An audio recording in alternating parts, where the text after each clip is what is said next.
This is pure nonsense. Doesn't prove a thing. I thought you'd feel that way, Gary. You were the only one that could have got to that blood. We'll do you last. Get away from me!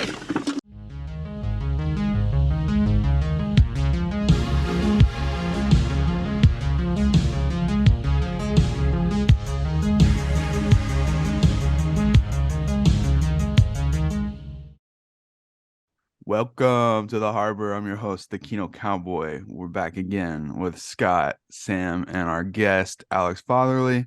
What's your social ad on Twitter? It's Mr. Fatherly.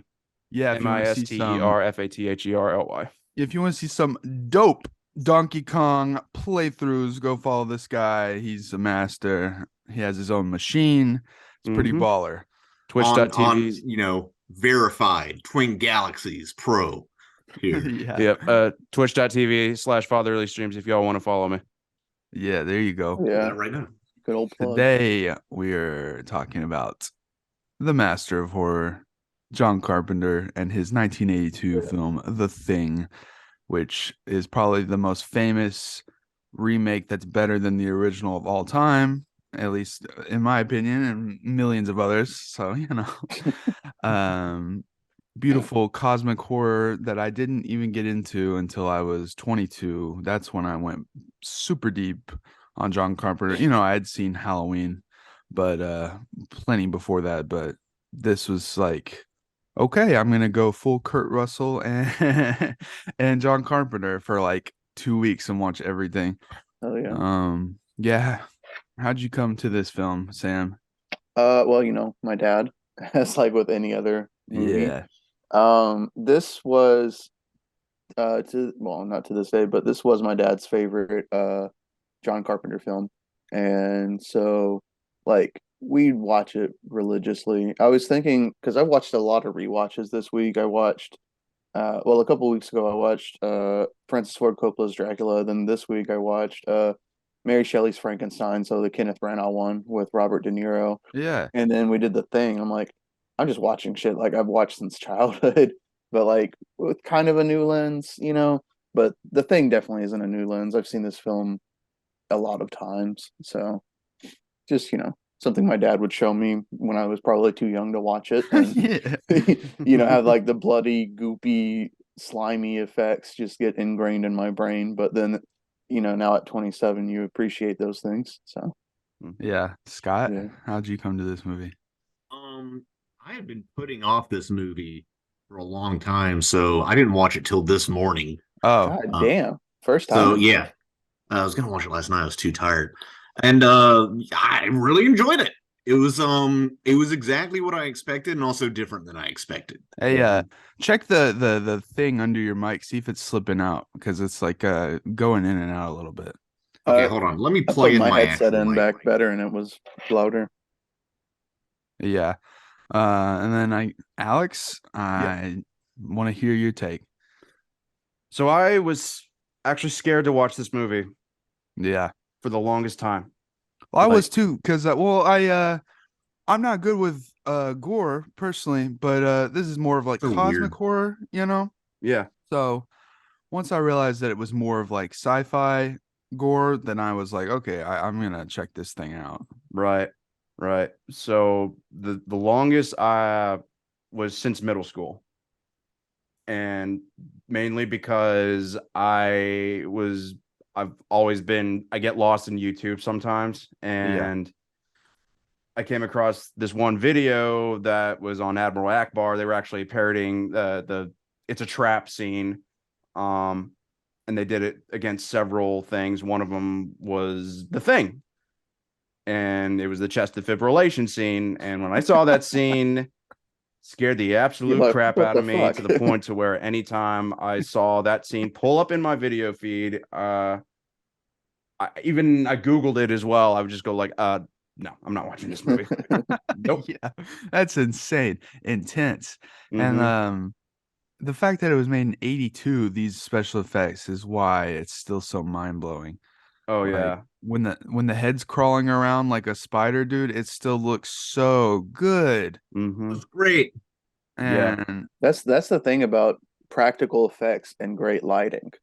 If Yeah. you like, because they shot it on film, and then you go to like DVD and then Blu-ray and then 4K, and it still looks fucking perfect. Compared to things that were shot in with digital effects and like a dated video format and then up-res, you're like, you can see Yeah. where it falls apart. Yeah. And all thanks to Rob Bottin too. I mean, his effects are amazing. Yeah, I think as like a $10 million budget, and they spent like $15 million budget, and they spent like $1.5 million, so 10% of the movie just on those animatronics and stuff. Wow. Which there's not a, I mean, there's animatronics in this movie, but there's not like a ton. There's the walking head, the Wilford Brimley at the end, dude who the walking head comes off of, and then the dog. And the chest defibrillation scene. Yeah, that scene, Defibrillation basically. scene. Yeah, but also like the final creature is like 10 feet tall. Yeah, that's right. true. And, I have no idea what it cost to make one of those things. Yeah, well, that was obviously that was something as a then film you adjust it for fan. inflation. Yeah. As a film fan, I often, I like this. I like Cronenberg. I love all that stuff. So I always wonder why there aren't more practical effects. And I always wonder what combination of factors it is. Is it, I know sometimes it's more practical to do practical, and sometimes it's more cost effective to do CGI. I do think there's also a we'll fix it in post mentality in Hollywood. A lot of times, especially with directors who might have shot on digital their whole life. They were like, well, we can just film a bunch of stuff and cut it together and fix it in post. Where if you have film stock, you have to plan a bit more. I wonder if producers or investors think that audiences don't want to see that. Probably the best example we have in the past decade is the sequel trilogy of Star Wars, right. Where you have certain creatures and stuff that are maybe practical and then enhanced by CGI on some degree. Of course, then you're talking ILM and practically unlimited budget. Right. So that doesn't apply. God's money. Just you got Disney from money, the heavens. so you can do whatever the hell you want, except like hire more visual effects artists and not burn them out. But right. So I really wonder if it's a combination of factors that, or which of those factors are most important. Because I bet there are a lot of people, just casual movie audiences, who can't handle a lot of practical effects. I never understand. Also, I mean, unless it's really bad, there are people out there who will watch an old movie and criticize the effects, which never made sense to me, because people who are unable to contextualize the effects, like how old CGI is versus practical effects. Right. I don't know. It's a weird That's thing. bizarre. I don't know. I've always just felt it looked more real, even if it like didn't have like the right texture to it, or looked kind of weird. It always, it always struck, because it was real. It always. Of course, it's real. Yeah, it is real. It always struck me as this is an actual thing that they shot on the camera versus just about any practical or CGI effects. So I definitely agree with that. I think it's one of those deals that's just the more practical it is, the more real it is, the more genuine reaction you'll get from the actors. I mean, sure, once CGI hit the scene, especially like I'll take Jurassic Park, for example, they actually had to refer to the actors like they had to use a reference type of deal, like a tennis ball or something, just to get a genuine reaction. But to me, it still makes it a lot better when there's practical effects involved. I mean, especially like E.T. Yeah. And I think there are a lot of practical effects in movies, and there's a lot of CGI effects in movies that people confuse for practical. So there's a lot of, and Rocket Jump has kind of the mic drop on this video of like why CGI sucks, and except when it doesn't. But there's a lot of stuff like people talk about Mad Max Fury Road having a lot of practical effects, and like there's actually a lot of CGI in this movie. Oh yeah, it's just well done and blended with the effects. It's just enhanced. Yeah, I think when you take the practical element and then just boost it a little in the digital, which I kind of hope we're getting more to that, because I do think some of the in this like post MCU Hollywood, now Disney has their screen thing, whatever you call it. that shit's some of the wonder of CGI is kind of lost. Like almost every movie, you can watch indie movies that have good special effects. I mean, good CGI, you know. And then I don't know. I forgot where I was going with Well, that. no, like it's getting out of control now. Well, yeah, the VFX I'm saying industry. like, Disney's turning it into like a factory farm, like conveyor belt. I mean, if go watch fucking Thor: Love and Thunder, dude, and you'll see how shitty and lazy some of the CGI is getting. Full disclosure, I haven't seen it yet. Oh, dude, It sucks. I I've liked it noticed a art. lot. No, and I feel terrible Embarrassing. for the artists because they are ground to a pulp. Animators are, and it's an extremely labor intensive and under respected part of the medium.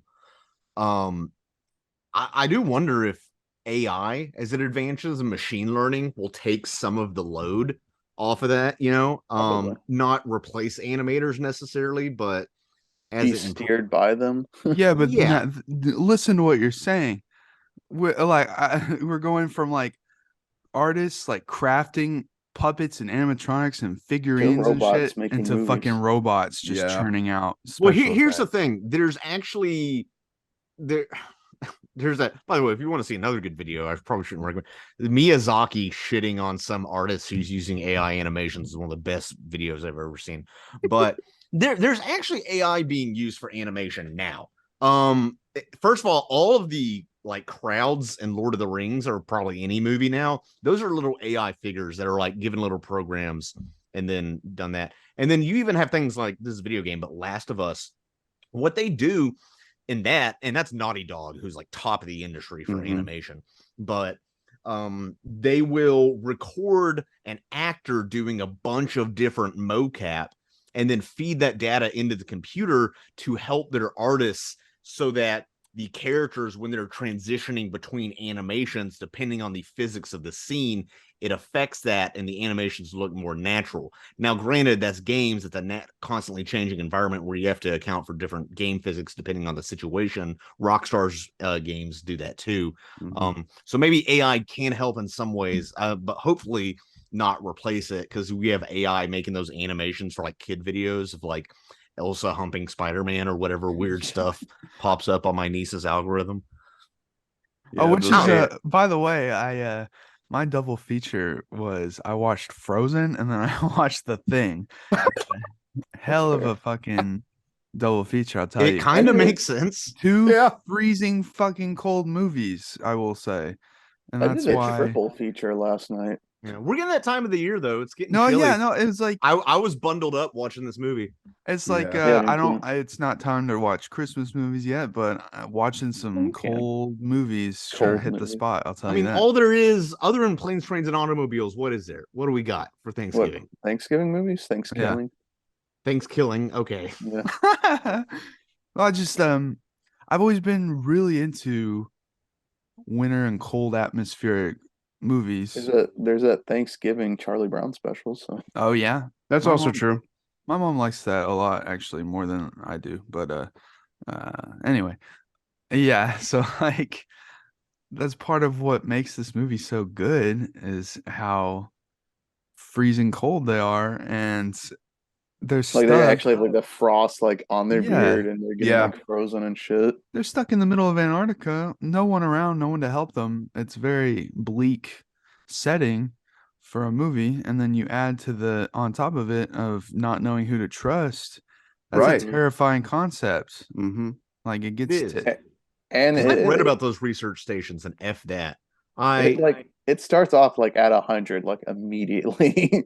They're just Yeah. like chilling and then they're getting Like- fucking shot at. You're like, oh, whoa. yeah. That's why Right. I didn't let my girlfriend watch this movie with me because the movie starts with them trying to shoot a dog. Oh yeah, and your girlfriend, Ooh, she yeah. can't do that. She's She's a very former vet tech. she loves dogs a lot, very You sensitive. just to let that. her know about the dog beforehand. Oh, nah, she doesn't want to. No, because then you see like the dog transform, and then you see the other dogs get killed. It's But like, she's no. okay with people getting killed. There's She's no one of way. those. Yeah, She's like, she'll watch Halloween, but if a dog dies, she can't do it. Okay. yeah. Animals are better than us anyway. Yeah. Oh, yeah. That is true. I Doesn't watched a dog Hot God technically this die week, in so I'm Halloween? informed. The I've read about the research stations down in the Arctic or whatever, the big one that we have, American one. I don't even remember. And it's, first of all, people do drink a lot because what else are you gonna do? The same with being like in the Navy. Yeah, and then also they screw a lot. People will have it's an all male cast here, but I heard in real life, I just think it's interesting. People will have like your research station spouse and then your spouse back in your home country or whatever. Whoa. Like they'll almost have like mistresses or whatever, and it's kind of an open secret. Well, I followed this Sounds guy. like college. I followed this guy on TikTok who worked at one of those places in Antarctica, and it seemed pretty chill. Like he showed the kitchen. Yeah, but it was like, and he showed how outside and how fast the temperature drops, and it was really That's what interesting. he wants you to think. It's And he true. also Yeah. showed like they had ice cream on hand. I was like, yeah, so this guy gets it, dude.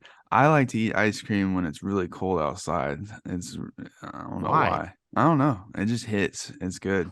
I mean, I get it. It doesn't melt as much. Yeah, I don't know. You'd have to pay me like 6 figures to live there. Yeah, or something. he did it for, it's like a year contract, I think. Yeah, probably. I think That'd be could do cool. it. How many people can say, yeah, I lived in Antarctica for a year? Right. I know a girl from Alaska, but I guess that's a little different. So Touching on the all male cast, the only female-ish part is the very beginning with that chess program. Did you notice? Did you notice yeah, that? that's a good point. Yeah, Yeah. I wonder if that's intentional. It doesn't have to be intentional I to be think it is. significant. Because Kurt Russell immediately, I guess, kills there's got to be some significance. I was reading about it. Destroys the computer, which it seems specifically designed to play chess. Yeah, what's a chess master computer? Yeah, I think it was like guess. hundreds I of don't know. dollars too. Yeah, but it's Why? of course it's to show that he's like a tough Asshole. guy. I don't Tough give a guy. fuck. He's Fuck Kurt this. Russell. We already knew that. Yeah, yeah. Nick Plissken. What's interesting on Kurt Russell, I mean, his character starts out, I mean, he does, even with things going on in the beginning, I mean, he has nothing he wants to do with what's going on. He just wants to get what he has to done, go back to his shack, just get drunk or whatever. Yeah, he's and then, focused on getting drunk. Like, dude. Yeah. There I are mean, more I bet things there's at a lot of play. people who take those kind of jobs who, yeah, they don't really, want to live in a suburb. They don't want a spouse. They kind of just want to do their thing. Mhm. I mean, it is, I guess, like being in the Navy or something. Yeah. Except you never go on shore leave. Yeah. Yeah, but even halfway through the movie, he's like, "Look, I'm just trying to relax and get drunk." I'm like, "Dude, there are things going on here." He has that bottle of, what is it, Johnny Walker, the JB, J&B. J&B, the Yeah. whole movie. That makes Yeah. it to the last scene of the movie. Yeah. It's like there's literally shit blowing up, and he like protects that like the baby in Death Stranding for the whole movie. And his stick of dynamite too. Yeah. Yeah, that's That also too. true. The whole thing. Also, him just destroying that computer out of spite. It shows how miserable he is, and which sets up the nihilistic tones that go out throughout the whole movie. So, Yeah, this is a dark movie, and I was reading about Mhm. that. I was surprised because to me, this is a cultural touchstone for science fiction and horror fans, Yeah. And this was a bomb. This was Yeah. critically panned It was. and didn't succeed at the box office, which I was actually really surprised that it did both of those. Maybe if it did one of those, but the fact that well, it I did think both, I was really surprised that it took so many years to get a reappraisal. Yeah, I mean, there was even a headline like back then called from Cinefantastic called "Is this the most hated film of all time?" isn't that insane, dude? Yeah. Like, two banger fucking sci-fi masterpieces, The Thing and Blade Runner, both come out in 90 or 82, and both bomb because people Yeah. aren't patrician enough to get it And back I then. was reading about the summer of '82 and the movies that came out then, and it did have a lot of competition, which might have been part of the problem. But the was. competition, it had Tron, which was also kind of a failure, although it made up a lot in merchandising. Hard to merchandise this unless you have like eldritch freaking horror plushies that you sell to kids. Yeah, Conan the Barbarian, which is in my top 5 movies of all time. I don't even care. Fast Times at Ridgemont High, Rocky 3, E.T., which is the most important one. yeah, that's the most, and Star Trek 2, also important. And Hell of Mad a Max summer. 2 and Blade Runner. First of all, what a summer. Yeah, Second of all- Jesus. Yeah, That's fucking Jesus awesome. Christ. And But now all- all we get is just like 6 MCU movies Yeah, Yeah. sucks, dude. and some A24 horrors sprinkled in. Yeah. But it's, and I also read, and this is just from Wikipedia, that, there was an economic recession in the early 80s, and I guess people didn't want to see that. I guess you can make an argument now. A lot of Hollywood is lighthearted fare, nostalgia driven, because people are worried about the economy and big tech and the environment and other things. So would this movie do well today? I don't think so. I don't know if the 2011 one did well. We'll get into that later. But I find it really interesting because I still kind of don't understand. I know it would take a lot of people, because this is a relatively big budget film for a horror movie, and it rides that line. But if people are able to, I guess something like Friday the 13th, it's escapist still, despite being violent. It's not nihilistic, it's goofy violent, Right. And Right. in the 80s, that nihilistic train of thought wasn't a thing, really. Everyone wanted their movies to be heroic and tropey and formulaic with the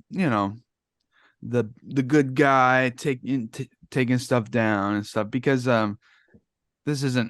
it's so unconventional compared to what people were used to with horror, that it makes sense that they would be caught off guard with its tone and its execution, especially when compared to Halloween. Right. Which is, there's also Cold War paranoia in here for sure. You can't get rid of that. It's late Cold War, back when we thought Russia was still a threat militarily. And we've learned recently, like, they're liar. This doesn't make sense that they're the bad guys in all these movies. They can't do it. But so there's that sense of paranoia and almost mutually assured destruction. Whether or not, I don't know, almost this is maybe a stretch, the War Games thing kind of a connection with the chess, which I think War Games came out after this. I don't know why. Yeah. But even that kind of made me think of the mutually assured destruction thing, because you have all these people who are paranoid, and the only reason they're not killing each other is because they know they might get killed too.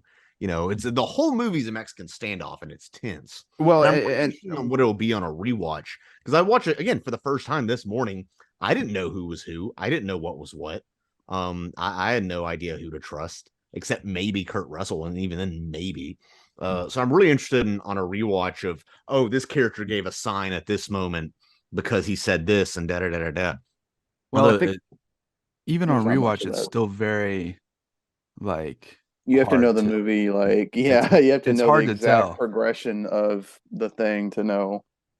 Yeah, there is no giveaways really. And one criticism I read a lot of this film, and I kind of saw it here, is there's a lot of characters and they're not all that well developed. And I guess you could argue a lot of them don't have something they want for themselves.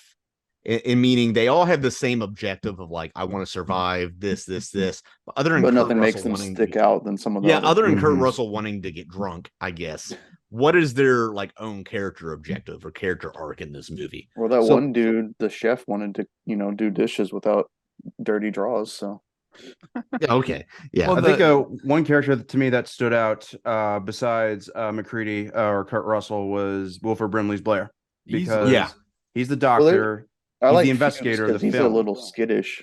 Fuchs has a bit of a more, character because he's Fred Fucks. Yeah, Fred Fucks.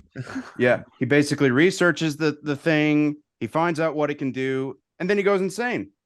I mean, he's the one who finds out the probability of it escaping, how long it would take to take over the world. Which so I is get nuts. him wanting to accept his fate at that point and try and stop it at all costs by destroying the compound. I get that, right.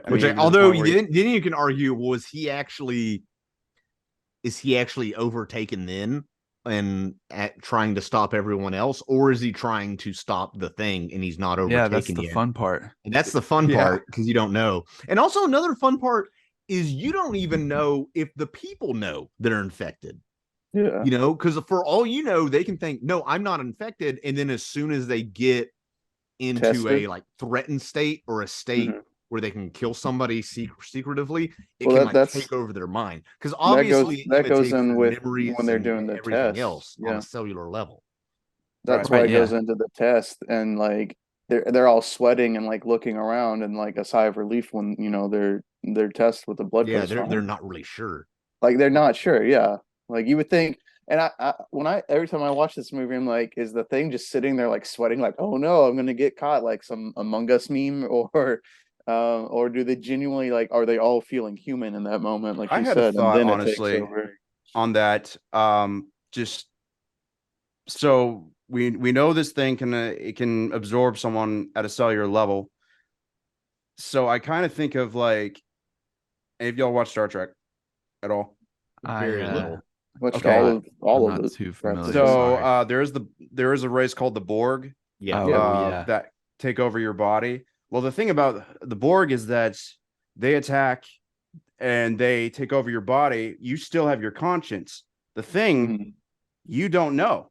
So at any moment, the thing could take your mind just like that, and then react as it typically reacts when it gets Yeah. threatened. So That thing, I mean, the thing is intelligent as fuck because, like, I mean, Kurt Russell says it takes a little bit of time, to like before it's acting just like one of us, but that's a quick turnover rate to just show up on Earth and then, like, within like an hour or so, be like, oh. Well, it builds a spaceship out of spare parts, or at least tries to. Yeah. Which is Yeah. always that's a sci-fi Like in trope. I'm Super like, 8. does anybody know how to do that? Like, if I gave the best automotive engineer in the world, a box of scraps, could he build a Volvo out of it? I don't think. Anyway, No, but an alien. it's a movie. But that, to me, that is the scariest concept of not knowing if you're infected or not. Yeah. And that Like, scene, you don't know if you're infected with communist ideology. but like the scene where they do the test is one of the most iconic horror scenes of all time. And Was it's that very parodied in Rick tense, and Morty or too. something? Oh, What was that yeah. parodied? It's Yeah. so good. It's know what's nicely played out. I always thought it was And then interesting the scene where Kurt Russell, he's holding the plate, and then so the thing is that they actually shot where his hand was already fake. They shot it like several times to throw the audience off into thinking, okay, so maybe it's real or not. And then you get to the scene with Palmer where he dips it, then it goes, "Bam!" and like it's still the fake hand. It was going like, Oh, wow. okay. No, yeah. If you notice, it's still a fake hand, like during the scenes where he's holding it like this. Oh, Then, okay. then the scene later, when they're testing the rest of them, you can clearly see that's his real hand. Yeah, okay. Okay. Didn't Really notice that interesting. ever. But also, like, the clever way to get that jump scare is how he's like, okay, we'll do you last because we're all Yeah, so thinking that you it might be expect it's you. gonna be And last. right yeah. after he says that, that's when it hits. It still makes me like jump, and it's an effective scare. See, There's not no all rule jump of- scares are bad, ladies and gentlemen. You just got to know how to execute them. And What's Right, bad and then is they need to be the followed up formula. with something. What's Right. bad with jump scares is the formula, the rule of three, Mhm. So if you can break the rule of three and then get someone before or after that, it's an effective Yeah. scare. Then on top of that, the flamethrower was failing too. Yeah. Oh I yeah, just- dude. There's that Yeah, one that's moment wrong. when the thing jumps to the ceiling and MacReady's like, what does he say? He's like, damn.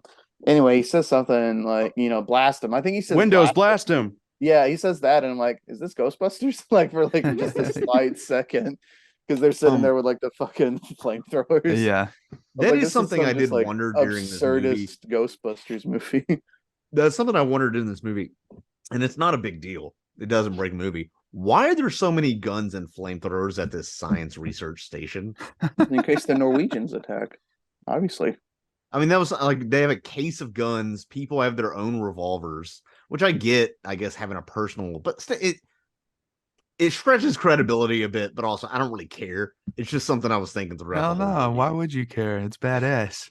Yeah. Did y'all know that Wilford Brimley was the same age in this as Paul Rudd was in Ant-Man and the Wasp? Wow. Wow. I mean, Same that's age. what the diabetes will do to you. Fucking modern medicine, dude. Also, Paul Rudd is just like, well, he's one of people's sexiest men alive, Yeah. obviously. You know? Well, there's people like that have like, their health is predisposed to a certain thing, and then there's also taking care of yourself. Right. Yeah. People age differently. But when I watched this with my friend, like, and he said this before, but it's always just like, did you know? I'm like, yeah. It's just weird. It is weird. Yeah. is. You think of like Harrison Ford in The Force Awakens being in his mid 70s, he still looks badass. So People also, I mean, people age better. We got creams, we got surgery, we got vitamins. People just used to eat like deli roast beef and nothing else. also we don't a lot of us don't smoke cigarettes. Like That's another That's one. in the that's a 80s. thing too. Yeah. Mhm. I don't know if Wilford Brimley smoked. I mean, it doesn't. Yeah. Back then, if we were all around in the 80s, I'd probably say like 8 out of 10 of us would smoke, but now only like 1 or 2 out of 10 Y'all of my remember friends going to smoke. restaurants like as kids and they had the smoking and non-smoking Yes, areas? Right, Yes. yeah. I mean, Like, I and we're in remember- a state in Arkansas. We're up there. We're like 30% tobacco users of some kind statewide. And I but- remember going to like places like Ryan's or Cece's fucking pizza, and there'd be like a Horrible, smoking yeah. area. Like, and I'm like, I'm just trying to eat my fucking pizza. Why does it Nasty. taste like cigarettes? Well, my brother and sister don't have any memory of that. Well, first of all, my brother was a year old when they passed that law about it, Yeah. and then my sister was only like 5, so they have no recollection of that. I'm like, you don't understand how nasty a It's smoking certainly a section wild. is. It's certainly a wild memory. Yeah. Like they're like, what do you mean smoking inside the restaurant? I'm like, no, for real, not even that long ago. Yeah. You used to be able to smoke on planes. Yeah, like Yeah, that's also true. That's the one that's insane to me because planes are already disgusting. Just in Yeah. general. Pre-pandemic, post-pandemic, they're disgusting. But that's I had to take a that's shit the on one a that doesn't make plane any once. sense to me. That was It's always funny if you go into a plane and clearly they've been flying this plane for 30 years and there's like the ashtray thing in the bathroom. I'm like, who is And still smokes. so no, they're just lighting up cocaine in there. Yeah. Well, of course, now that you have a match or something, or you light something, they're gonna immediately react to it because, yeah, like they always do. Rip Scott. Baseline meth. Uh-oh. I'm here. Can you hear me? Your Yeah, your your video's gone. video Camera cut went out. off. Hi. There you I are. don't know. We're switching the squares around today. Musical Putting squares. everybody back where they were. Okay. Maybe There we this go. movie's about persecution of smokers in an overly strict society. I No do one- almost feel bad for smokers that are treated like second-class citizens. What? As What the you know, fuck are as you talking someone about? What's worse, a smoker or a conservative? as someone Shut the who fuck up, dude. occasionally enjoys a good fentanyl bump, I Oh, okay. Anyway, has anyone played the 2002 video game? I was wondering about I've seen that. it. What console was it on? PS2? It was on Xbox, PS2, Windows, I think. I'd have to look at the cover, but my dad always had this theory that at one point there would be a good video game tie-in, like movie tie-in video game, and there never was. So I owned a lot of like fucking movie tie-in PS1 and PS2 Oh games. shit, Like, I did too, like boy. the Blade video game, piece of shit game, but I liked playing it. So I have Well, a that's the thing. You weird. would go to rent like True Crime Streets of LA, and then that wouldn't be there because somebody else rented it. And then Oh, you're yeah, like, I well, I definitely- guess I- I'm playing the thing and hoping it's good. yeah, I looked at the poster. I have those sitting There's somewhere. I have a weird attraction to shitty movie tie-in video games. Like I've kind of collected them on the GameCube, like in the past couple years, because I don't know, Yeah. it's fun to go back and play these shitty titles. Like I played The Incredibles, which sucks. Did you say Narnia that game, Scooby-Doo game was which decent? sucks. And then I've been playing Battle for Bikini Bottom, which is much better than those two. But I like movie tie-in games, so I watched some of a long play of the thing, and I will say it's a little ahead of its time because it has like a cold meter when you're going outside and you have to like do some tactical stuff like that, and then like Survival elements. you have to check on different levels of your crewmates to see how they're doing, and whether or not you can trust them. So there's some cool stuff there. It's just gameplay wise, it's not the most advanced. It's very much there were that generation, there were a ton of third person action games Yeah. in But the like- vein of Silent Hill, Resident Evil. I am seeing there's a lot of little the things, and you're like shooting a bunch of them, so it's not like there's one thing investigate. There is some Right. But if awkward they third person auto aim. if they did a new one, Alien Isolation style, it could be fucking awesome with today's gameplay and graphics and stuff. And if you like, they can make it real. It's called Among technical. Us, dude. Yeah, that's what I Okay. was thinking. Among Us. Among Us. Okay, well, something real technical with like having to like question your crewmates and figure out who's lying. I don't know. Okay, It's called damn Among it! Us. All right, Among- you got me. What You got me. crewmates? It's Among Us. Okay, you got me. God, That all they need to do is just do a DLC for Among Us with the thing. Yeah, Yeah. hyper violent, scare M-rated, kids. Yeah, give 'em AO rated. nightmares. Well, there is Carry On, which is type. It's like Is that about at the airport where they make you check the bag because they say it's too big, even though it fits in the overhead? Carry On. Yeah. No, I'm What do really you have, working on like, my personal airport material this discrepancies? episode. I mean, Alex, you know Carry On? I've heard. No, never heard of it. Yo, this ain't a fucking video game cast, all right? Oh, yeah? This is a Well, fucking maybe it Kino is now. cast. But No, yeah, but, I've heard it. I haven't played it because I'm not huge into fucking side scroller games. But sorry, fatherly and No, you're fine. patron. But it was never my flavor. But yeah, it's been compared to like The Thing, but as a video game where you get to play as the monster, little asymmetric thing where you can like end up possessing and controlling the people and have them kill each other or whatever. But your whole goal is like to, shut down the project and kill everyone involved. But it looks pretty cool, and maybe one day I'll play it. There was actually a Genesis game that EA made where you played a ghost. And Oh yeah. yeah, I forgot the game, but you actually play a ghost and you're haunting this family because the dad basically got you killed. And man, I can't believe I forgot. Anyway, EA made the game, and you play the ghost. You make things happen to where you try to scare all family members out of the house, and then they move to another house. You do the same thing. Then you rinse and repeat until you scare them away for good. But in terms of the thing, like they don't know what's going on, except for the cat or the dog. So it's just like one of those. It's kind of a similar situation. You're playing a monster and they don't know what they're doing. So I Yeah. can't believe I forgot the name of that game. That happens. I will Yeah. say, this is the first movie I've seen that has an adequate amount of Keith David in it. Yeah. Oh yes. Young Unlike- Keith David, who I didn't unlike recognize Nope. until he opened his mouth. Then I'm like, oh shit, that's Keith David. Yeah. Because I'm used to seeing old man Keith David. I love that And- guy so much. And I do love too. Keith David. He's legitimately one of my favorite actors. Just because he's been in so many things I like, especially as a voice actor. But I'm always mad because he's one of those actors, like in Nope. Jordan Peele's. He Which- shows up in like two. I was about to scenes. bring up Nope because you said I already I said don't know if that. this movie could sell But yeah. today, but Nope Dies is in an the first unconventional fucking scene. sci-fi horror that did really well this summer. So Yeah, did it do really well? I mean, for what it is, for what a it horror is. movie, Also, you have Jordan Peele attached. right? And John Carpenter. He came off of Halloween, so he definitely had heat. He had This name really of hurt the- his career, and he bounced back with New York, was Escape from New Escape York, from New York, and baby. I guess No, I Big think that was Trouble in Little before China. this. I don't know how much of a hit that was. He's executive producing things now. He's fine. But that's another thing with studios. Tom Segura has talked about this on his podcast. Like the studios will do all this stuff and fund this project and give you notes. And if you direct it and it doesn't do well, they look at you like you're a piece of shit. It's like, didn't you help make this movie too? Like, but I'm the director, so I take all. Like, didn't your marketing department work on this movie? Yeah.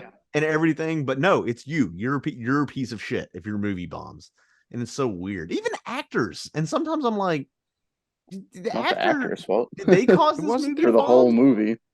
And did the actor cast themselves or did somebody else cast them? Yeah. You Yeah, I don't get that it's mentality weird- at Poor all. old Jake thing in Lloyd in Hollywood. Star Wars. Mm-hmm. That's where a you good get example. blacklisted. And I always wonder about certain directors, and we talked about this with our In the Bedroom cast of like that guy hasn't really directed much of anything since that movie, despite being critically acclaimed. And I always wonder like what weird, Illuminati bullshit Hollywood's pulling to blacklist certain people or to like. Well, he hurt just their came out with a careers. film. Yeah, I So, was supposed to say he just had a movie come out. Yeah, I- but that was the first like 20 years. Or, like, yeah. some people, they only want to direct a couple things and then that's it. I don't know. Yeah. So, yeah, some directors are, journeyman directors, and then some are auteurs. Yeah, But or some just they have other creative projects they want to do. sure, yeah, I get that. But yeah, there is sometimes, there is like a shitty blacklisting for some directors. It's like, For being come a on. communist. It's the And Jews. They run Hollywood. like almost happened with what's that guy? Neil Blomkamp. Like he made a banger hit, and then he made Elysium, which didn't sell, and then Chappie, which Elysium. also didn't sell. I like all of them. Yeah, Personally. and they've got like cult status now. Yeah. Especially Chappie, which I heard is better than It's endearing as fuck. Elysium. But I've heard it's good. And I also heard the D'Antwoord guy was talking. He was doing a Reddit AMA, and he said the studios quote Diet Coked it. That's how he put it. They neutered it. They Diet Coked it. So it's always a thing. Like, whose fault is it? well, yeah, It's that, very- that happens very- all the time. The studios Very will, watered down. Especially, I imagine with somebody as weird and auteur as Neil Blomkamp, who's like, I want my robot movie in South Africa. With this weird rap group. But also, I do wonder. I just want his damn sometimes- alien movie. So, Shit. yeah, I was Mhm. gonna say he was gonna do that alien movie, and then Sigourney Weaver was going to come back too. he wasn't gonna. He didn't get Perfect to do it. choice. Perfect choice to keep Neil Alien Blomkamp, going. he didn't get to do it because then Ridley Scott was like, "No, I want to do this sequel to Prometheus," and then Yep. that made just a bit of money, but not classic money. Mhm. Yeah. And so it was kind of like, Aren't we okay, supposed to get a third Prometheus movie eventually? who knows, man? I don't know. I kind Because of they were gonna keep doing that rather the than last Duel doing Bomb too, Blomkamp's. despite it being good. I heard. The But last also that what? was mid. I mean, when I'm saying mid-pandemic, not really, but like people weren't wanting to come out for dramas yet in the theater. Yeah, and You could just I sit at also- home and watch wait, was that Rashomon in the on the middle of the Criterion pandemic? channel. I mean, it was last year. Yeah, Yeah, you're it right. was. I also remember, that was pandemic because I remember now. I also remember I just started a new job in movies now. I was really busy. I had a commute, so I couldn't see a lot of movies, especially during the week. And then I finally got time to go out and see it, and it was already out of theaters. That Yeah. happens all the time. That's so annoying. It didn't last long theatrically. No, and I think I even read that Ridley Scott blamed it on the distribution, like the theater distribution companies. Like they pulled it out too early. Yeah, they Yeah, I broke don't know. contract and pulled it out before they should have. So Yeah. but it wasn't selling. So But I've also Mhm. heard people blame like people don't want to see a movie like this anymore. I like House of Gucci better. So of the two movies, House of he made Gucci that was year. not that good. That's so weird. I'm just saying I liked it better than the last. All Duel. I just like watching out of context clips of Jared Leto's chewing the scenery like it's al dente. Yeah, That The was last good Ridley Scott unhinged. film I saw was The Martian. Oh yeah. Hmm. It's almost like sci-fi nominated for movies. best comedy or musical. I feel like sci-fi movies that aren't Star Wars, they've kind of become the new horror in like in the way of like risky distribution and possibility with making money at the box office. Yeah. And Did y'all ever watch High Life with Robert Pattinson? Mm-mm. Yeah, I didn't get No. to see that one yet. That Didn't was see it. Claire Denis, right? Yeah, Yeah. Haven't watched that yet. I plan to. very just- interesting thematically and conceptually. I don't like it a lot, but yeah, it's interesting. I But, definitely think in terms of direct sci-fi directors, I think the one I'm really starting to love more and more and more is Denis Villeneuve.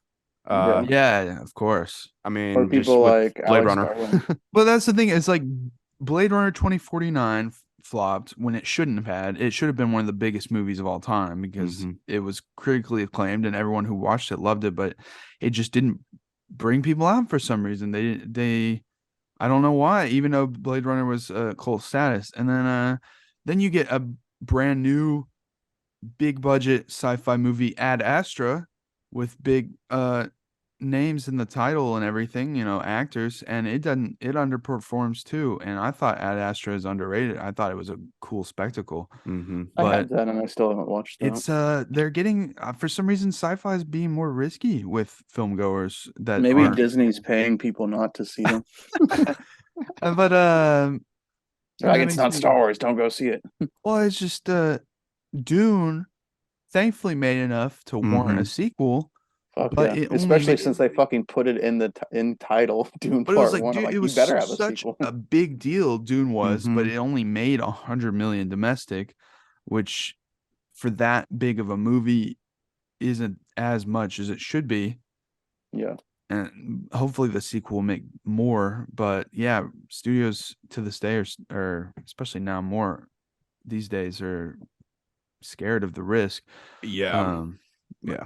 That's why I think they're cooler with slightly smaller budget like concepts like Nope. Like Nope doesn't have insane sci-fi sets that you have to build and stuff like that. And The I was thinking thing about Ridley Scott, yeah. and he came out obviously 1979 with Alien, and that was a pretty decent hit. And you would think 3 years later people would be ready for more cosmic sci-fi horror, but I think it was just too nasty of special effects for people. I don't know. That's probably it. I mean, I guess people it get took wigged Aliens, out. I guess, in 86. But the xenomorph was fucking creepy designed. Mm-hmm. People get wigged out when it comes to like blood, I guess. Yeah. We can talk about the music. Yeah, let's talk about the Yes, music. we can. Spaghetti Western maestro himself. Ennio Morricone. Which I realized that pandemic has like completely messed up my sense of time, because I thought he died like earlier this year, and I looked it up and I was like, wait, no, July 2020. That's 2 years ago, 2.5. I was like, what? Mhm. How did Mhm. this happen so long ago? But Yeah. yeah, the guy's a baller. I mean, it's just he's got some good good orchestral themes, especially when they're going through that Norwegian camp. And then you got the electronic themes as well. I forgot what that's called. I mean, Yeah, y'all know what I'm talking about, though, right? Sure, yeah. And Yeah. Of course, that one part, just that don't. Mm-hmm. Don't. I mean, it's just a Effective. simple theme, but to me it sets the tone really well of the thing, especially in the Yeah. beginning with the title credits. just I mean, it's just as simple as and effective as the Halloween theme, right. Mm-hmm. And obviously John Carpenter, he could have probably scored it if he wanted to, but this is a bigger budget picture, so they get a seasoned composer, but he still does probably exactly what Carpenter wanted because it's so effective. That's the thing. You think about it, it sounds kind of like Escape from New York's music, or like Yeah. you said, a Right. twist on Halloween. Minimalist carpenterist. Yeah. Basically, that's a good way And to then put it. I like when you were talking about the beginning with the credits too. It's kind of like Alien, and the atmosphere and the music and just setting it up. Oh, and the title screen as well. I Yeah. mean, especially when the thing Like when the rips. title screen comes in, I was going like it blew my balls away when I first saw that. Yeah, I was going dude. like, what have I love- missed all my life? I love a good motion graphic. Mhm. Yeah, title cards can get you so hyped for the movie, and this is Or no or exception. completely like set it down. Like when you're watching like a movie and it's like titles, like its credits are in like sans serif font, and like you're like, what the fuck is this? Like, do something nice. Mhm. So let's talk about the 2011 version. Some of Yeah, y'all because have I haven't it. seen Yeah. that. So that's a prequel, right? It is. So are they all speaking? Is Mary Elizabeth Winstead speaking Norwegian the whole movie? What's happening? No. So she's brought in from the U.S. along with one other guy. And then where they are on the research station, they are mostly Norwegian. Yeah. So there was an American research scientist that was brought in. So what are the big differences between the two? So more CGI. CGI. Well, yeah, And obviously. y'all know. I mean, I'm sure y'all know, but it's nuts because they went the full movie doing practical effects, Yeah. Right. and then the studio was like, so it exists out there somewhere. I've seen the A footage of full them testing these animatronics. I'm like, a full man. practical version that is somewhere as good as the original, maybe, Yeah. or I mean, at least a good companion piece. to me, it was a good example. Like if they hadn't have enhanced it way too much, it wouldn't have looked so CGI. I mean, especially like you said, watching the pre-production scenes, and like this could have been easily a really good practical effects movie, almost just as good as the original, and yet they decided to brighten things up too much. Mm-hmm. Yeah, But- it's I've seen clips from it, and it's almost embarrassing looking to me. Yeah, And how the eye can tell usually, and it's how much more gripping it is when you know what you're watching in front of you is real. yeah, Man, it's If so you effective. if y'all ever wanted to, the studio that did the practical effects, Amalgamated Dynamics, they kickstarted a project to make their own uh esque movie like this that was called Harbinger Down, and it's fully practical. And I remember when it came out, it was like because everything was so CGI. There weren't a lot of movies that were just going full practical route, and it kind of reinvigorated that for a bit. It's one of those movies that like one of your favorite filmmakers would probably recommend, and it's still, again, it didn't get the success that it deserves, but it's also set in like a frozen tundra, frozen ship and shit, and it's got really nice effects Yeah. and stuff. So yeah. Okay. So I'd say in terms of the 2011 prequel slash reboot, I requel. definitely thought, even though the film to me it played the original thing beat for beat, but the thing I really respected about it was it was able to keep the consistency and get everyone to the point of what we saw in the original The Thing. Yeah. Like they show things. They show how, like, one good example, the axe on that door that they see in the beginning. Like, how did it get there? Why did that happen? Or why did the whole camp go up in flames? And then, why did they find like this weird, like man shaped thing? The two-faced creature, yeah. Right. So to me, It what it really definitely did comes was out of a place of love and compassion for the original. It just Mhm. it's the studio that was like, anything like from the filmmaker's perspective was solid, but the studio messed it up. Mhm. Does it come out of a place of too much love and respect where I genuinely didn't think so, because I didn't think so either. apart from what Alex said about like the CGI and stuff, I find the Thing 2011 to be a good companion piece. It's just Mhm. it's not as good for its obvious interference reasons, but it's not anything as bad as, say, like Suicide Squad, with its Right, studio right. interference. Well, It's not something like that, but it could have been great. It could have been better, but it's still pretty decent. right? Yeah, It was I'd only say. a $38 million budget in 2011 so it's Yeah. mid-budget. And some of movie it's, to hit even though that. it's, some of its CGI effects are still, nasty enough, but Mhm.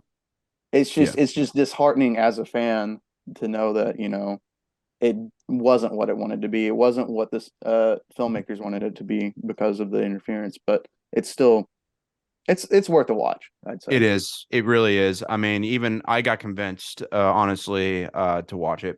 So, and after I watched it, I gained a whole new respect. I mean, for it, and then seeing the behind the scenes of, like you said, what they did to keep it to where it keeps the heartbeats of the original film's tone, and while Huh. trying to tell a prequel story. It's On better top of than that. Gus Van Sant's Psycho remake. Oh God. Yeah, that's almost a shot-for-shot remake, isn't It it? is a shot-for-shot remake. It is a yeah, shot-for-shot remake with Vince Vaughn. So of all people, which is weird. yeah. Wedding Crashers, Psycho, huh? Yeah. What? try to sell that to an audience. There you go. Yeah, didn't you hear? He's like one of the best horror films out there today. Um, Have you guys seen the Well, 1951 movie? What? Have any of you seen the H.G. Wells, 1951 the thing movie? from no, The I've another just world? original. I've just Yeah. watched Parts of it. James Rolfe talk about it. Yep, same Yeah, here. I've seen it. It's good. You've seen it? It's good. Not as It's good as this. no, not as good. Hell no. The problem with this, and they talk about it if you watch like the behind the scenes on this version, Carpenter talks about the original and what he wanted to do different. The thing with that is the monster is more like a Frankenstein monster. It doesn't really emulate people. It doesn't really like turn into people. It's just Mhm. kind of a dumbed down like kind of Right. alien monster, but it's the 50s and that's space movies from then. Just the technology was just not there Yeah. yet to tell No. a story like the Not like thing, this, no. And which is it why takes a lot. Carpenter It did what takes he a did to lot keep the of tone of the yeah. book. Yeah, that's what I was gonna say. It takes a lot of liberties from the story, but it's got good acting. It's got nice lighting, set pieces, and production design for a film from the 50s. So, but Right. And this, then again, it's like comparing the original, like, damn. Go ahead. Okay, I lost the name of this movie. okay, so you would, I think this one, the 1982 thing, is considered more faithful to the novella Who Goes There source Yeah. material. Okay. Definitively. Yes, Right. it is. Yeah. Cool. Maybe I'll read that sometime. I like old sci-fi. Yeah. Silver Age, Golden Age sci-fi. So in terms of the 2011 prequel, I definitely love the ending. I mean, the ending to me, like during it's also during the credits too. They lead right up to the opening of the original, which to me, Yeah, I was gonna ask about that, like how because I wanted to know how it leads up since it's go for it. So it basic, I mean, they do exactly like what happens in the original story. I mean, they're in the helicopter, they're chasing the dog. So like you got to watch the ending. I mean, it's just, to me, that to me was what really made me respect it more. Okay. It's just it kept the consistency or in continuity. It did really well. Huh. Versus stuff that just throws continuity out the fucking window. Looking at you, Halloween. Yeah. What are y'all's favorite lines in this movie? In the thing? I don't know. I don't know. I don't know if any of the Laughing. dialogue really stuck out to me. This is not a character or dialogue driven film. It's not a Snake Plissken movie with That's true. one-liners. That's true. No. It's to me, this is an atmosphere driven, a suspense driven, an effects driven movie, and an idea and theme driven movie. It's a story driven movie rather than Right. Yeah, like definitely plot driven. I wouldn't say it's character driven or dialogue driven. Dialogue driven. Yeah. It's not a. It's a good break of pace because I watched a lot of fucking dialogue heavy movies this last 2 weeks. Like, it's nice to just sit back and watch a fucking action movie. I will say though, one of my favorite lines, besides the famous "you got to be fucking kidding" line, there's also that other line that Gary says, like when they prove that he's human, when he goes, "I'd rather not spend all winter to this fucking couch." Yeah, that's a good one. Yeah, it's also very 80s when he's like, yeah, well, fuck you too, and throws a stick of dynamite at him. Yeah, that was a great scene too. Badass. So there's a couple 80s, dialogue. I mean, at that point, you'd be kind of fed up. You'd be like, hey man, kind of harsh and my mellow here in the Arctic. Yeah. What do you guys think of the ending? Because apparently there's debate about the ending, but to me it seemed fairly straightforward. Oh, I'm so glad we're bringing up the ending here. Yeah, I was about to say, I almost thought we weren't going to talk about that. Yeah. Well, what do you? So are you asking like if the thing's dead, or who do we think the thing is now? Yeah. Well, I personally subscribe to the theory that it was always MacReady. Like when they find his jacket ripped up, because he's like, maybe someone just ripped it up and left it there. I'm like, but who would think to do that? Right. Exactly. I mean, the scene where he's testing his own blood. And he's had long enough time to sit there and assimilate to humans now. Right. Maybe, he'd go off and, do whatever else. But I don't know. I like a good ambiguous ending.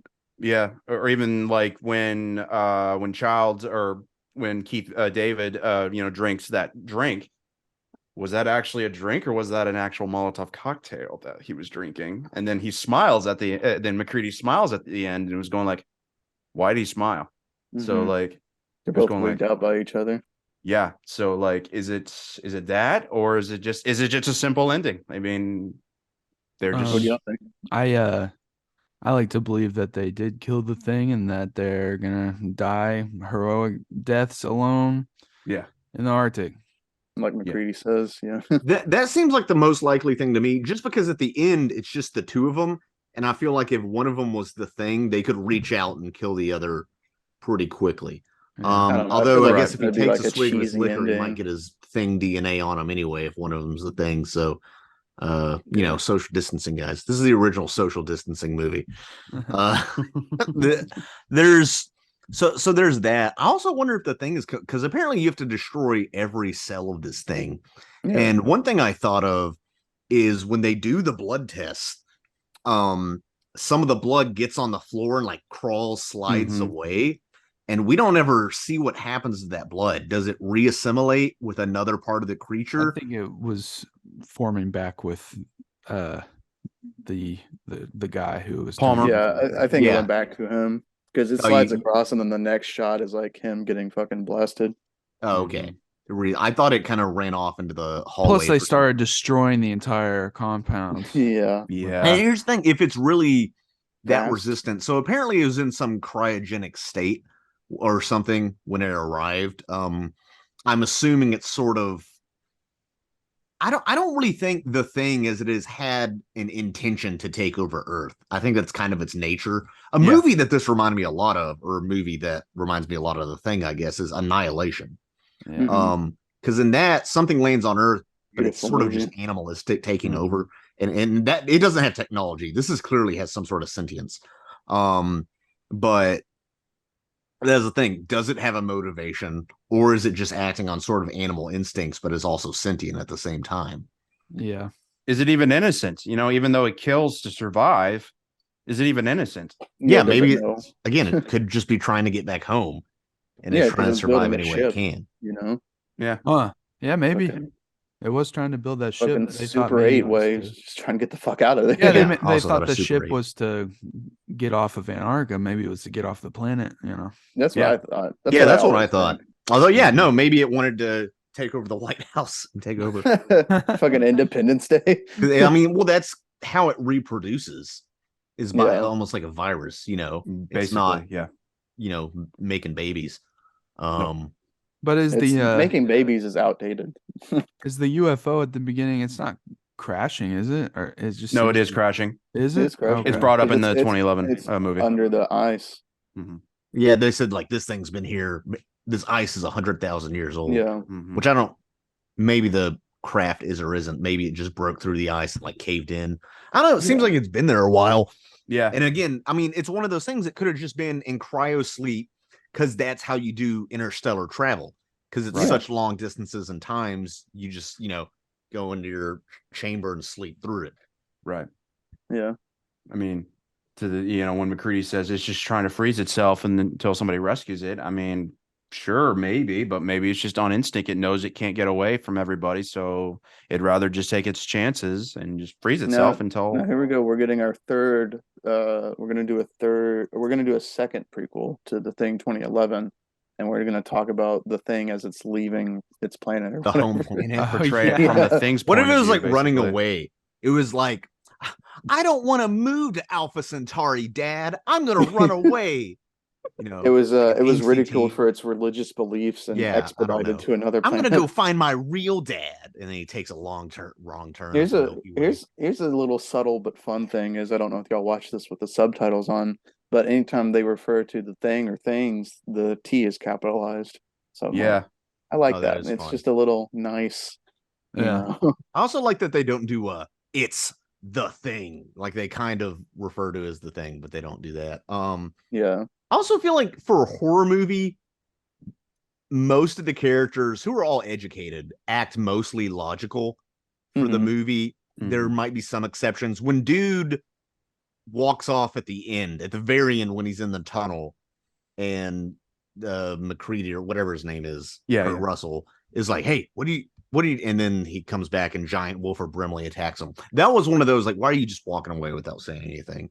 And there are times where like they could have paired up better, but they were kind of spread thin over this complex. Yeah. Yeah. So there are things like that. There are some movies, even like, I don't know, Barbarian recently, where there were some character decisions. I'm like, why did you go further down there? Why'd they do that? Which I didn't have a ton of in this movie. Yeah. Well, and then when what's his name breaks the thing and pulls out a rifle because he's scared, you genuinely feel bad for him. Yeah. But you just feel bad for him because at that point I don't think he wasn't assimilated. So no, and that's the argument with horror movies is that people don't act logically under duress. They're in panic, fight, or flight mode. Right. So I mean, and honestly, if you were stranded in an abandoned research station in the Arctic with an evil alien like that, you would immediately try to get a gun to protect yourself. Right. You can make that only argument. logical. It's an instinct to survive, basically, to just do whatever you can do to survive. I mean, even MacReady was doing last resort, like especially when he takes up the leader mantle. I mean, he resorts to last resorts because he knows that everyone is on the nerve right now. I mean, they've lost it, so they'll do anything they can, even if they are the thing. Which I love. Is he a scientist?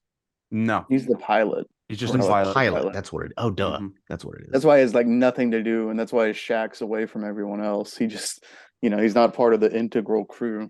Okay. Yeah. There was one character I felt bad for. Just even though you didn't know much about him, it was also Clark, the guy who took care of the dogs. I mean, you could tell he loved those dogs. I mean, especially just when the dogs were getting assimilated, and then there's that guy, and then there's the chef, and you're like, these guys aren't equipped at all for this. Right. You have like a U.S. like helicopter pilot who MacReady served, I think. Yeah, and then like a Navy cook. Yeah, you have like legitimate people that have survival instincts, and then you just have a chef and a dog handler. Dude, I don't know. I think in a lot of those scenarios, I'd trust a chef over, like I don't know, some guy with 3 PhDs who's never been outside. Yeah. I'm like, well, that chef, he has knives. That chef's from the Bronx. He knows what he's doing. I don't know. Adrian, how many of your coworkers would you trust in this scenario? None. Here's the thing: of the 4 of us, who's most likely the thing? You, Sam. Me. Okay, yeah, that's fair. Because I brought it up. Yeah, and because you're really into gore. That's fair. Yeah. What about then probably me? Yeah. Well, what if it was me? I mean, it would be curious. What if it was me? Would you think it would be me? I think no. So I guess that's why it would be you, because I would least expect you. Yeah. And really, I would just shoot Sam anyway, just because I want to, just as an excuse. What if you just really didn't like a guy and you were like, "Oh no, he's the thing," and you shoot him just because you wanted to? That's why the Purge movies exist. Oh yeah. They just throw script and world building and rationale out of the. Oh no, I gotta take his wallet for evidence. I think it's interesting that they tried multiple endings that none of them really tested that well with anybody. And Carpenter was like, no, let's bring back, at least have it ambiguous. We gotta keep that original ending. Imagine any ending you want. What were the other endings? One was like dogs running out. Like escaping or whatever. And then another one is like where it's just Kurt Russell left at the end by himself, which is like, okay, what's the point? I don't know. It's Child is basically gone. He's not in there basically at all. Yeah, but it's like y'all really couldn't handle an ambiguous ending like that. I mean, I get it. It's a nihilistic kind of movie, but still, like, isn't it fun to think about what it possibly could have happened? I don't know. Yeah, that just really. A lot of people just don't like the ambiguous ending. They just can't do it, or they have. I've talked about this before. I always hate it when people try to figure out a movie completely instead of playing with it. Isn't that what we're doing here? No, I'm joking. I mean, no, but we're not doing that here. We're I talking know. about different possibilities, but none of us are asserting this is what Yeah. happens. We're not trying to outsmart the filmmakers No. because we're not cultivating an adversarial relationship with the filmmaker. No. Yeah, I definitely hate that shit. No, like I some just- people act like that, and we're all Like you look John you look at Carpenter. Reddit and you're like, I think they meant this by doing this. I'm like, all right, shut the fuck I mean, there's a up. point where you're turning it into high school English class, and it's terrible. Exactly. Like why, this ain't an why, AP exam. why is Kurt Russell's eyes blue? Like, I don't like because his eyes Hair? are blue. God damn it. Yeah. I'm watching a movie. Yeah, like which Kurt Russell, John Carpenter performance is your favorite? I mean, I gotta go with Snake. Yeah. I don't That's know. I fair. rewatched those movies and I didn't like them as much as I used to. Oh yeah. I mean, it's probably this or Big Trouble. Oh yeah. Okay. I haven't seen that movie all the way through. Big Even Trouble? Escape from New York, I haven't seen all the way It's through. it's either. Okay. fun. Big Trouble's fun. So Yeah. Snake also inspired Snake from Metal Gear Solid. Yeah. Right. Snake. Man, I Snake is a would've- cool Snake is a cool ass character for sure. I know. I would have loved in like 20 years ago if we could have gotten Kurt Russell as Snake in a Metal Gear Solid movie, but we weren't ready. Time Yeah. wasn't right. I like a good Snake Plissken cross Mad Max. So Yeah. Oh, yeah. Yeah. But with Mel Gibson though. yeah. Old crazy Mel Gibson. He has the beaver puppet for some reason from that beaver movie. No. Yeah, dude. Yeah, I'm But, a big Pliskin head, I will say. Because it's kind of tongue in cheek, especially in that very movie. Especially in LA. Jesus. I just The movie's yeah, I apeshit. don't like that movie. I do. I actively Uh, dislike that movie. Okay. I need more time personally on it, but I mean, I love his performance in The Thing a lot. Just Yeah. when it becomes to that point, I do like what he has to do. I mean, because he's just trying to survive. That's all he's doing. I mean, whether it's sacrificing others or accidentally killing someone, I mean, I like it too. But yeah, I need more time with Snake before I think about it. But I definitely like what Snake is because, like you said, I mean, Snake is one of those characters that he's given an objective, he's going to run with it no matter what happens. Yeah. It's cool. Too cool. Is The Thing the best John Carpenter movie? No, What is? Halloween. You think so? Yeah. And I why? enjoy this more in Halloween, but I'm way more of a sci-fi guy than a slasher guy. So that's if you know me, that shouldn't surprise you at all. I think for me, it's Halloween definitely was a good, like, great introduction to John Carpenter, as well. I mean, it's The Thing definitely was where he started to take his direction, like, in so many different places. That, and then on top of that, my personal history with it, I wouldn't say it's the best Carpenter movie, but it's my favorite horror movie on top of that, just because it's got everything I love about horror movies, which is just suspense, terror, thrills, storytelling, and mystery. I mean, to me, it balances it so well. And just, yeah, then on top of that, me having a personal connection to it, it just, to me, it's my favorite horror film of all time. Awesome. Mm-hmm. I guess I haven't seen enough of Carpenter. I've seen plenty, but I haven't seen The Mouth of Madness or Prince of Darkness, any of that. Did you see Starman? No, I haven't seen that one either. Yeah, it's pretty good. But He doesn't make I- many bad movies. I've been There's slacking some that are on better. Carpenter, but this might be my favorite of his films. So, although I like They Live more than I think most people do. Oh, I So love don't They know. Live, dude. Fucking great. That Yeah. I movie was gonna say I like rules. They Live better than like Big Trouble or the Escape movies. So Oh yeah, dude, They Live goes ape shit. I love that. Mhm. But this one just hits so well in the like secluded, dark, snowy. It just hits. It's scary, and hits the marks. sci-fi horror is a little scarier to me than poltergeist, ghost kind of shit. Because Yeah. sci-fi is like you like the because The aliens are unknown real. of the expanded universe. Mhm. And all the atmosphere, the first act of this movie is very well. It's a slow burn. It does get out the animatronics a bit quicker than I expected with the dog.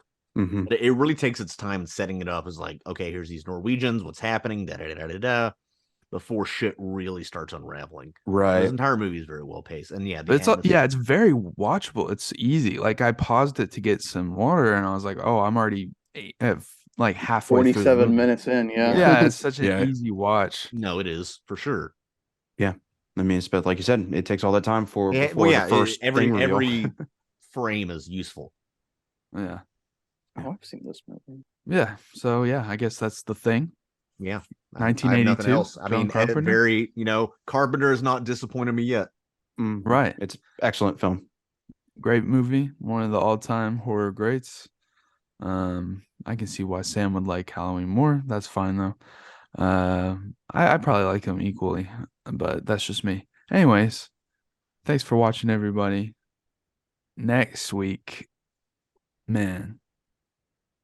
Oh wait, no, 2 weeks from now, we have a surprise for y'all on the harbor. But no, next week we'll be Inglorious Bastards, Casher, because he's too cool to be on this week, I guess. But yeah, look forward to that. Thanks for listening, everybody. Take care. And thank you guys for inviting me. I appreciate you. Oh yeah, Yeah, sure. I guess Do it we'll again see. sometime. Thanks Yes. for coming on. Yeah, man.